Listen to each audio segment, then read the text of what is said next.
Hello बच्चों, let us read this question.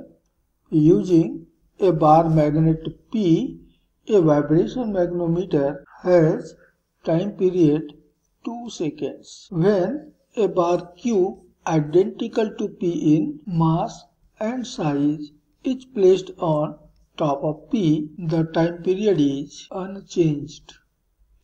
Which of the following statements is true? तो इस question के लिए जो की कॉन्सेप्ट है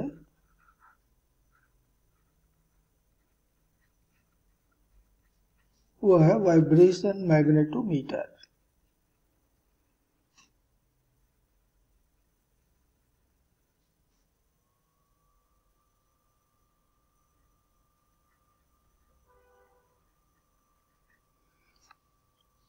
तो हमारा मैग्नेट P है जिसका मैग्नेटिक मोमेंट मान लेते हैं m1 है। तो इसका टाइम पीरियड t1 बराबर दी जाती है 2 pi root I1 upon m1 into h। यहाँ I1 है मोमेंट ऑफ इनर्शिया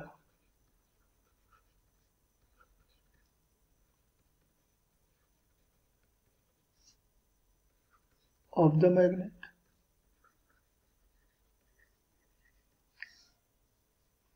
और H है हॉरिजॉन्टल कंपोनेंट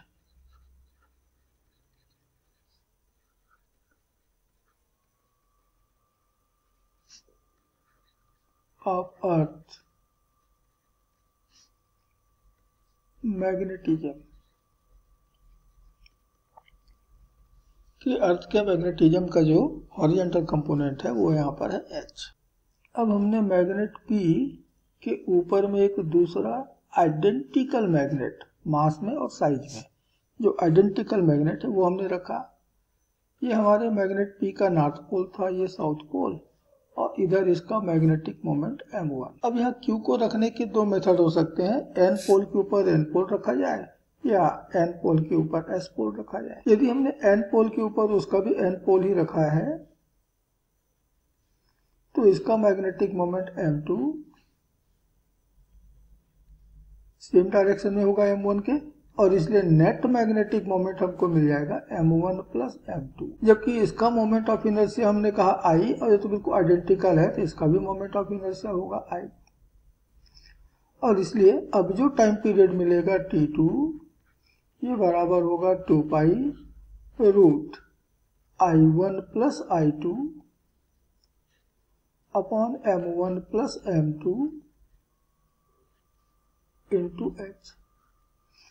अब ध्यान दीजिए कि हमारे इस फार्मूले का न्यूमरेटर I1 प्लस I2, पहले I1 था अब I2 उसमें जुड़ गया है, यानी न्यूमरेटर तो इंक्रीज हुआ है। तो निश्चित रूप से यदि T2 जैसे कहता है कि T1 के बराबर है, यानी टाइम पीरियड में कोई चेंज नहीं आया है, तो न्यूमरेटर जितना बढ़ा है उसी रेशियो डिनोमिनेटर भी बढ़ना चाहिए, तभी तो टाइम पीरियड T2 T1 के बराबर मिलेगा। लेकिन हम मैग्नेट P के ऊपर में मैग्नेट Q को इस तरह से रखें कि N पोल के ऊपर इसका S पोल आ जाए और S पोल के ऊपर इसका N पोल आ जाए, तो इसका मैग्नेटिक मोमेंट m2 तो अब अपोजिट हो जाएगा, और इस कंडीशन में net magnetic moment m1 minus m2 के बराबर मिलेगा।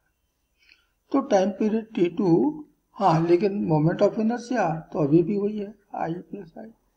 हाँ, यहाँ पर I1 की जगह भी I है और I2 की जगह भी I है। I1 plus is equal to I2 is equal to I।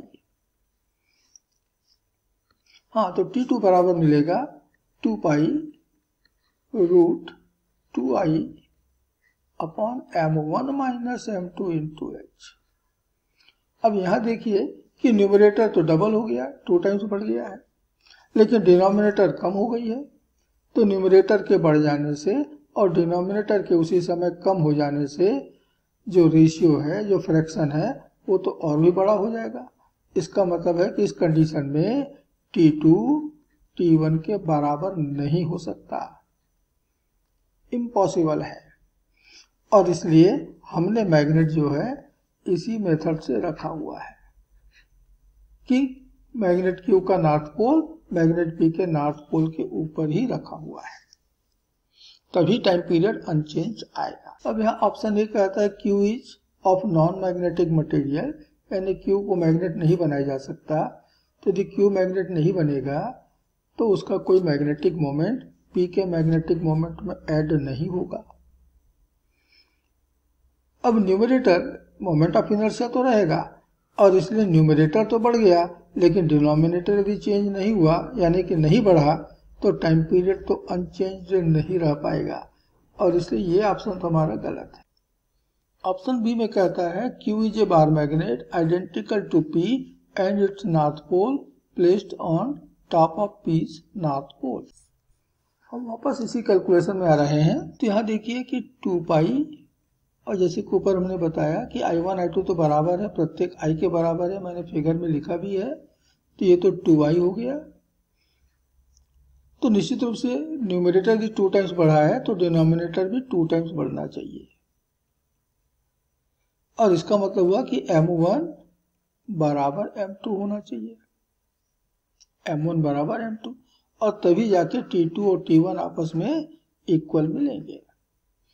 अर्थात मैग्नेट Q मैग्नेट P के बिल्कुल आइडेंटिकल है, न केवल शेप, न केवल साइज, न केवल मास, बल्कि उसका मैग्नेटिक मोमेंट भी P के बराबर है, और इसलिए हमारा ऑप्शन बी बिल्कुल करेक्ट है। स्टेटमेंट सी में आते हैं Q is of unmagnetized ferromagnetic material. Unmagnetized तो होगा नहीं, मैग्नेटाइज होना चाहिए, ये भी गलत।